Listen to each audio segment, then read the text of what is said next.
Years ago, I had the opportunity to meet a man who is very profound relative to what he has done for his culture.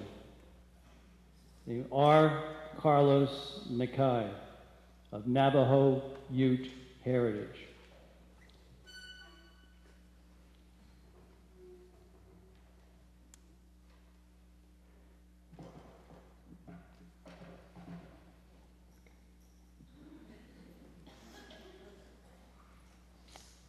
R. Carlos is the world's premier performer of the Native American flute.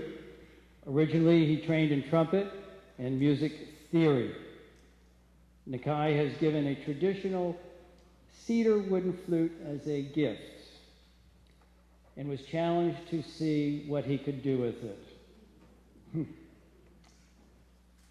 Since 1983, he has released over 35 albums on the Canyon label.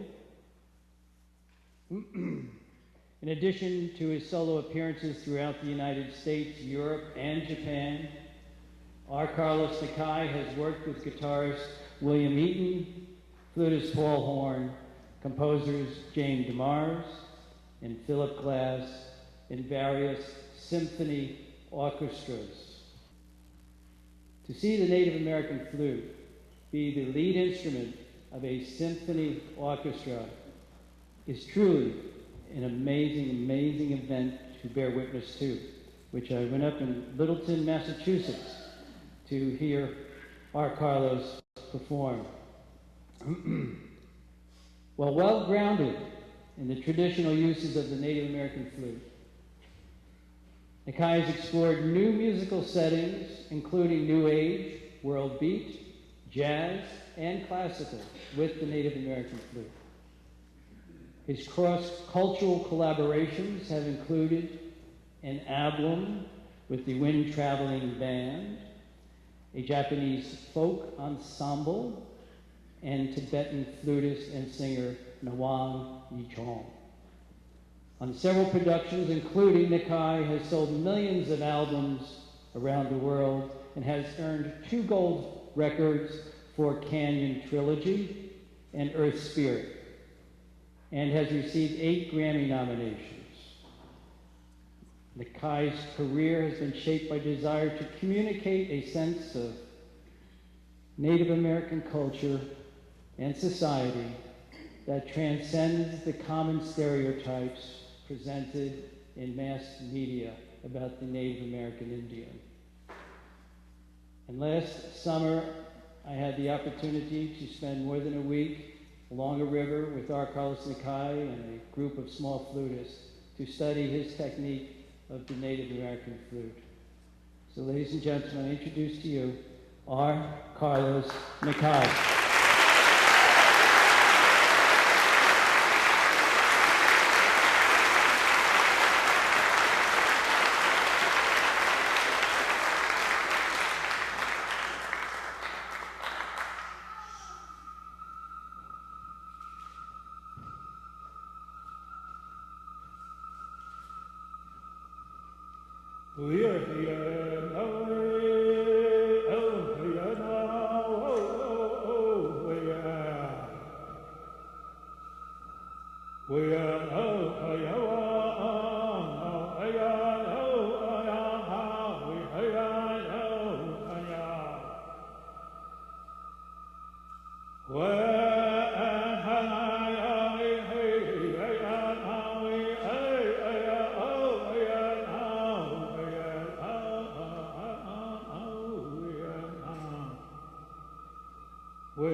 Thank you.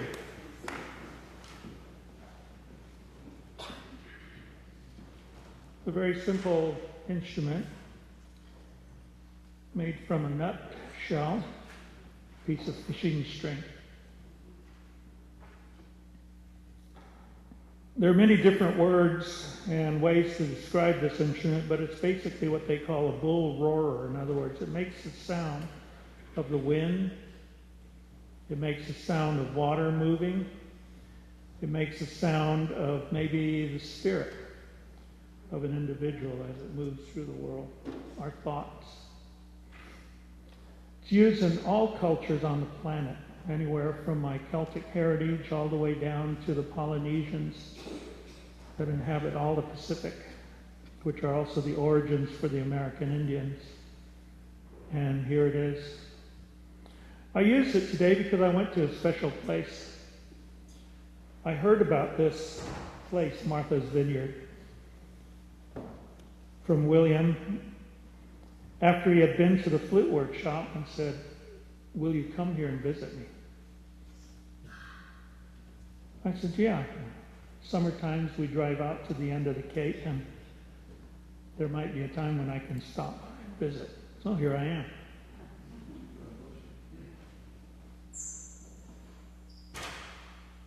The place we went to the first day was a number of ponds and lakes and looked for birds with Robert. And I saw 3 birds that I hadn't seen before that aren't common in the Southwest. So it was fruitful.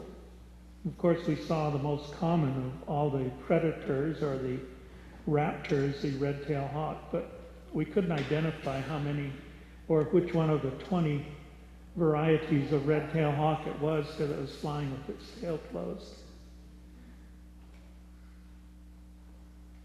But even in that sensibility, with the red-winged blackbirds and with the chickadees and the wrens, and all the other birds that we see, the cardinals, that life may vary a little bit from one environment to the other, but it's pretty much the same everywhere. And the same with humans.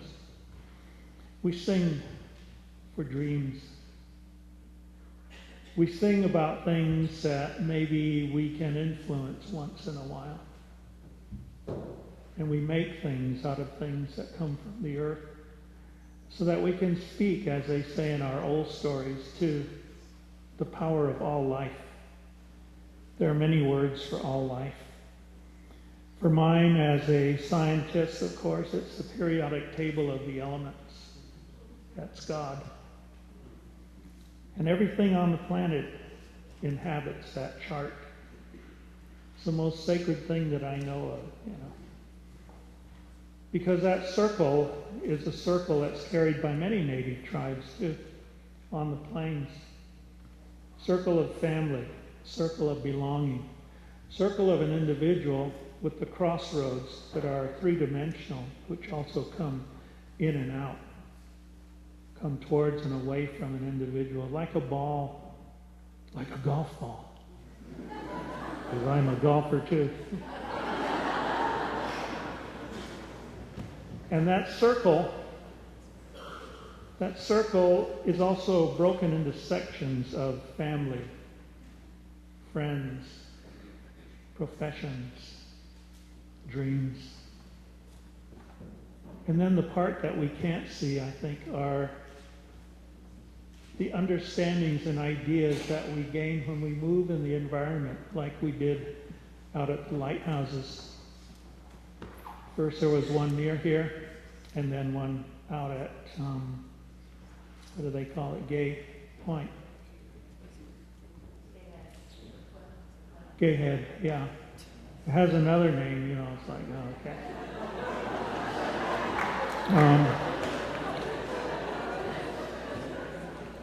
And looking at the sand, and in fact we got initiated, the group that was out there, into the Gay Head, what was it? I forget the name now. It's a spiritual society, so we all got painted and we came back like that, and people were saying, "Oh my, did you fall down off your bicycle? Oh, it looks bad." No, that was sacred clay, red clay, so we're all covered. Belonging, it's important. Being in a place where you can live in your dreams, where you can develop your dreams of a sort. And I was in a place like this recently where they are also very, very much concerned with preserving the environment, especially the environment that they were in. And this one was doing a solo with a number of Native people and Native Americans, which is all of you, to clean up the Hudson River. And so we did a concert for that, and it seems to be going pretty well so far. People are finally catching up, you know. So we'll see how things go there and how things go here, too. I began with 3 traditional songs after I did my own personal thing, and I guess someone got offended and they left, or maybe it was a doctor on their way to, you know, something important. I sang a little bit about what we call mahi'o, the essence of all life. Not up in the sky, but all around us. We're all connected in mahi'o right now. And about people. Inte, all people here. And how we're all gathered together in this place. And may we have a good time while we're all together, and maybe we break up and go back into our own professions, whatever they might be. Retired, having a good time, working once in a while, all of that. We'll be flying back to Tucson, so that will be our activity tomorrow. The first traditional song that I played was one that talks about the 7 winds that inhabit our body. That's the philosophy of the Comanches and the Kiowas, who gave me the permission, the privilege to work on these instruments that belong to me. And they say that when you play musical instruments like this, you're also controlling a little bit one of the winds, the wind of sound, with this apparatus here. And then there's the noise of all of your brain, which courses through your body, you know, the blood, which is also part of this little matter up in this place here. But your whole body carries the information of your journey through time. As time travelers, we came from the very first person of your family, way back at the beginning. And they stood in front of a long, lonely kind of light. And they turned around and saw a shadow extending in front of them.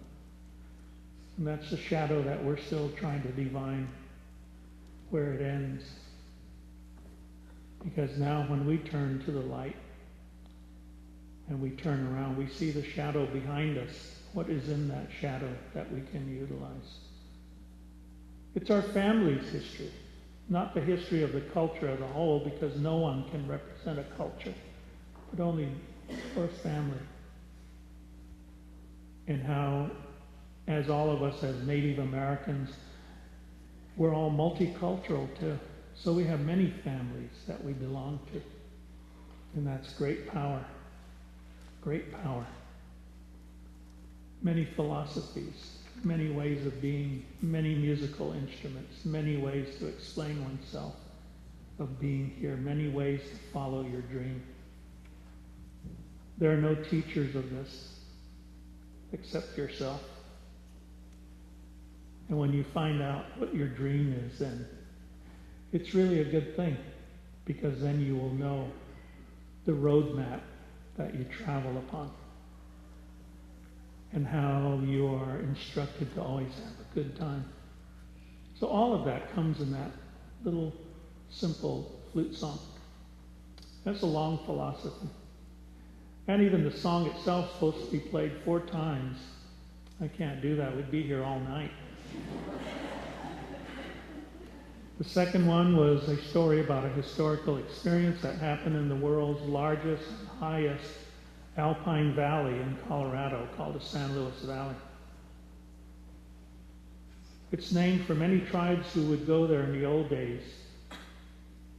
Navajo, Arapaho, Shoshones, Kiowas, Comanches, all these tribes, and they had passes that would allow them to come into the valley, and the Taos Pueblo would control like policemen who were there at certain times because they knew some of the tribes, just didn't quite get along with each other. Sort of like Republicans and Democrats. And so they had a large gathering.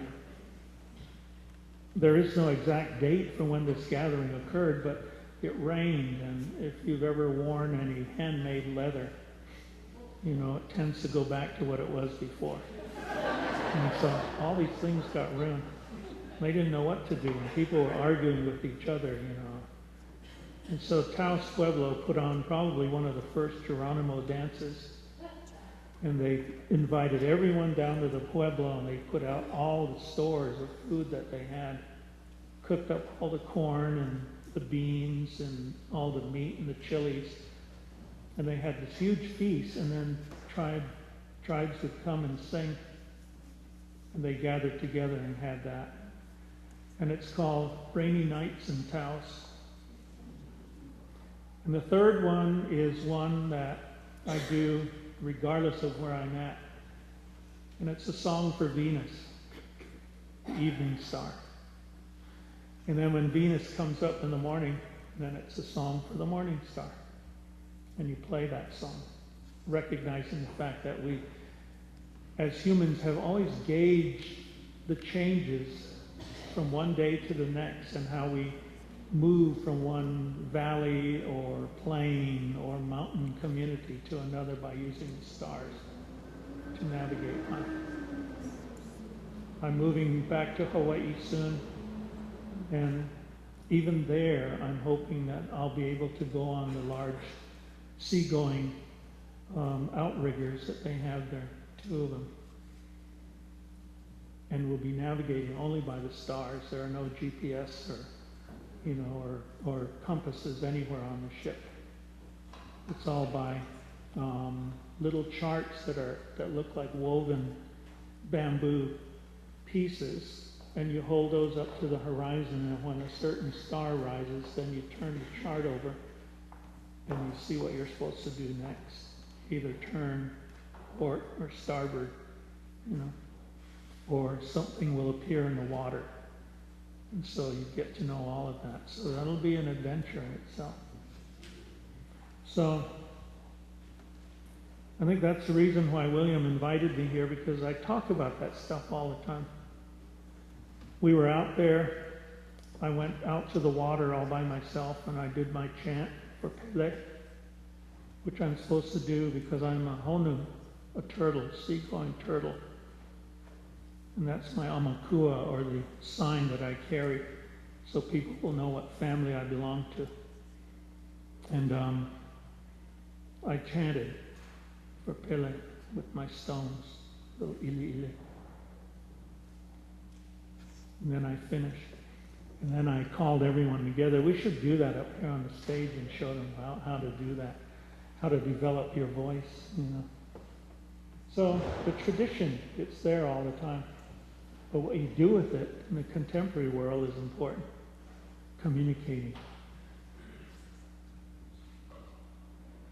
They say back in the old days that there was a young man who loved the daughter of a community leader so much. And he was warned so many times, don't ever go and bother this young person. She's too good for you. And most parents say that to the young man who comes calling, No, she's too good for you. And this happened, too, with the Maori. And they invented this instrument.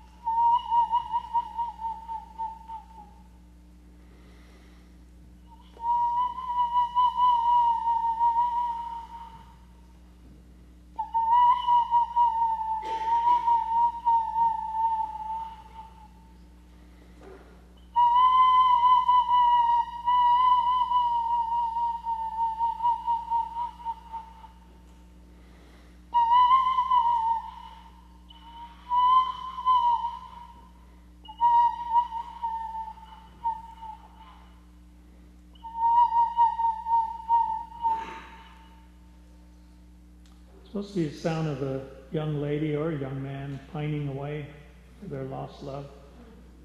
The young man was in the middle of this lake on an island. And the young lady, of course, was on the shore, and she figured out a way to tie together all these things that floated and got out there with him. And that was sort of the end of that kind of, let's say, political persuasion by parents, you know. So you play this now when we get people together and sit before you enter the marae, and think about that, because as humans we need each other. It doesn't matter what social stratagem we may be on at the moment, or what hierarchy we may belong to, fooling ourselves. It's that we still need to have each other, because we all know something that's important for survival.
I played those sounds, and I work with an electronic unit now. That was shown to me by the man who invented New Age music, flute player by the name of Paul Horn. And with the first recording, you know, inside the Taj Mahal, I always wondered how he got that echo. You know.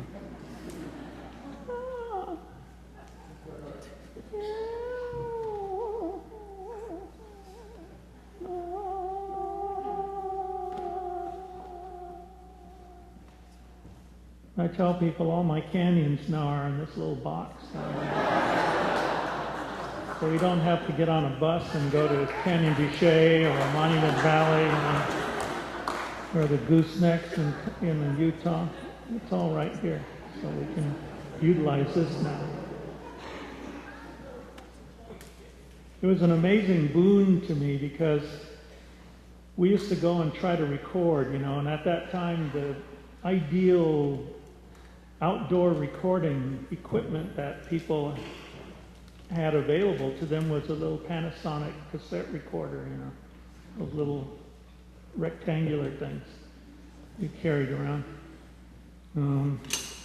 But now I have something that's no bigger than my cell phone that will record like 18 hours of music, you know. It never worked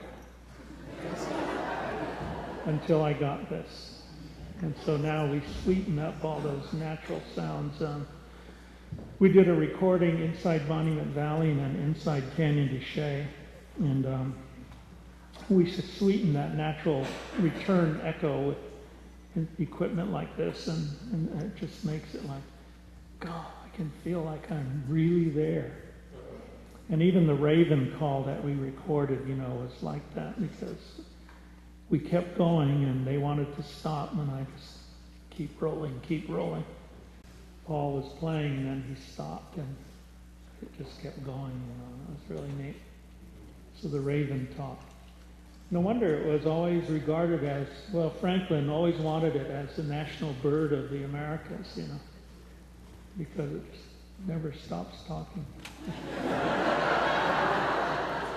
But it's also very powerful because with the Celts, you know, with some of my culture, and even with the Vikings, you know, the raven was probably a very powerful warrior bird, which it is, you know, it'll defend its territory or its nest until it can't move anymore, so it's a very good thing. We use birds in many different aspects of our awareness. When I started, I began with these flutes and found that there were more than just these instruments and more than just the little tube instruments that come from the rest of the world. Bird bone whistles, like this one, which is a replica of an ulna in the forearm of the golden eagle. So it would be here, and then the hand would travel in this little groove here. And now there's a hole down in there. And it was used, and still is used today, by people who hunt.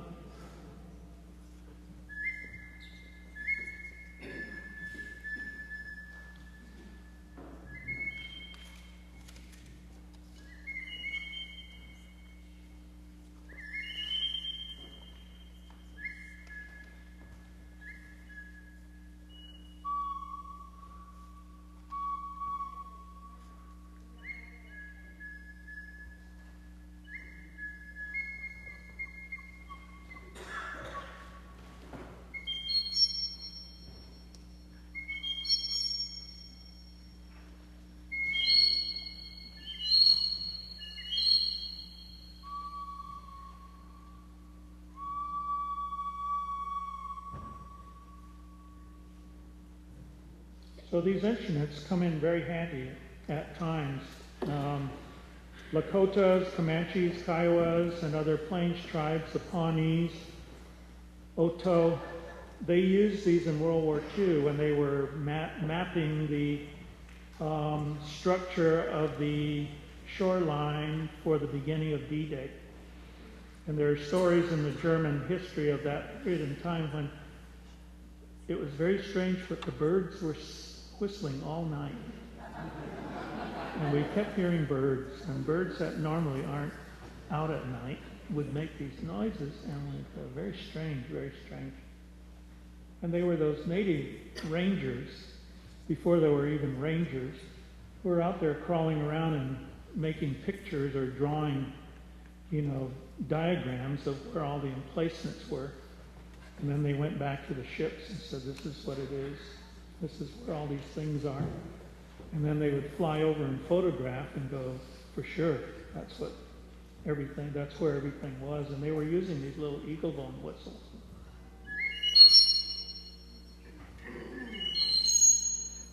It was also used to call together either groups of women or men in their own society. So in the old days, they had little clubs, the Lions Club, Rotary, the Elks Club, all of that, And so they all carried their particular kind of whistle.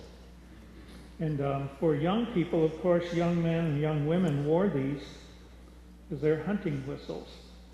And they say that when you see one of these on a young person, that means they're in the process of becoming educated to become a human being. And so you're merely a child till you can stand before your elders and recite how you're related to the community by blood. And when you can do that, talk a little bit about your family's history of survival through time, then you can become a human being. In other words, you can become an active contributor to the community. So these were also symbolic in that use too. Of course, when we arrived in North America out of Polynesia by way of the Andes, or the Great Snake as they call it, we brought with us some of the instruments that we had, and for some reason left my nose flute at home, so I played a nose flute melody on that low flute. And again, it's one for the sharks in the water. So they're very powerful and very kind creatures. We revere them highly. They're sort of like how you respect a wolf or a coyote, all the nature's garbage men, And they do the same in the ocean. They keep it all clean so it doesn't turn stagnant and dirty. And so you play always a song, and I didn't have anything to play out there when we were out of, right by the water and listening to it come in. I want to do now a series of songs because I'm not supposed to be up here too long. But I want to do it as a sound journey. When we arrived on the shores off of one island or another in the South Pacific, we ended up on the shores either in Chile or Peru or Ecuador, somewhere. We don't really know for sure, but on one of the walls of the cliffs, there's a drawing of a finger shape like that, a fork. It's the same fork that's on the forehead of the Lord Shiva. And because the Hawaiians and all Polynesians migrated out of India years ago, they still carried that sensibility of that philosophy with them. So there's the symbol for Shiva up there on the side of that cliff. They went up, and according to the Tawantinsuyo in South America, they knew nothing about what these people they called Inca brought with them. They showed them agriculture. They showed them corn, which they brought from Egypt. And they showed them how to navigate and use the stars to tell time and do all the things that they needed to do while they were doing and learning agriculture. They also taught them how to control water. So we gave them all of that, and then how to build with stone, which they lived in little huts made out of grass, according to the people down there. And they said these people came and they could build these monumental structures, heiau, out of stone. And then they tied them all together with this metal that melts, lead, silver, gold, and they would link them all together with these little ingots stuck in the stones to keep them all together.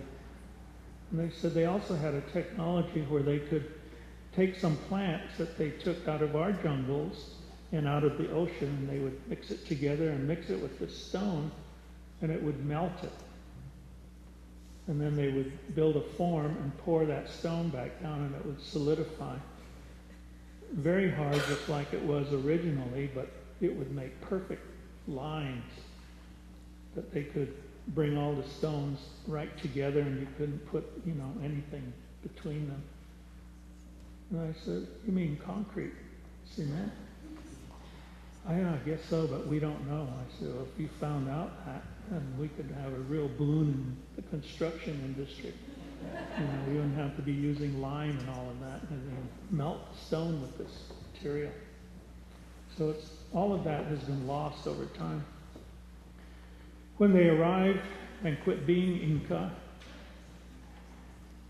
our understanding is that they joined the Maya, and they moved into North America and built all the stone monuments that you see down in the southeast of North America, the giant temples and everything, and the huge temples in Mexico, in Tenochtitlan. And so we're just Hawaiians. That's where we come from. And we've been here on this continent for centuries, but we've been influenced by people around us, like up in this region.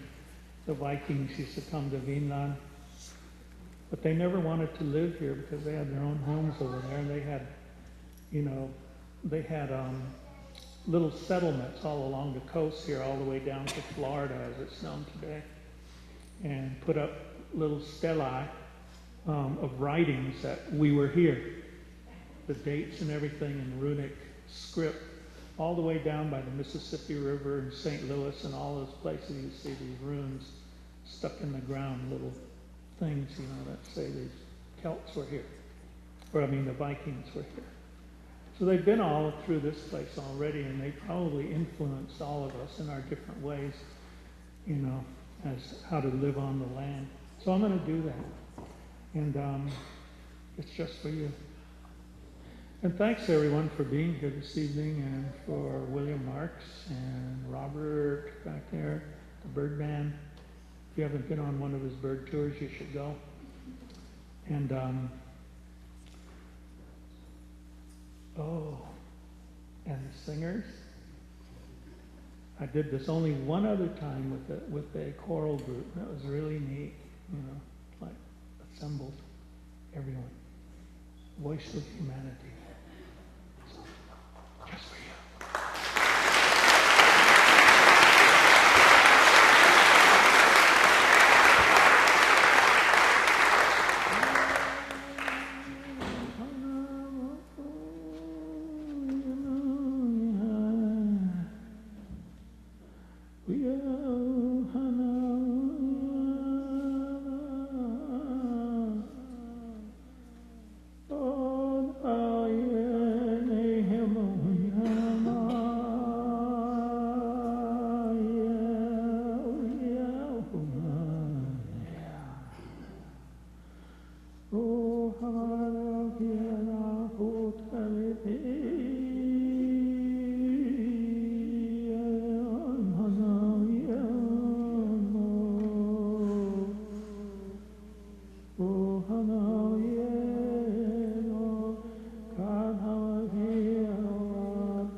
Thank you very much. Thank you.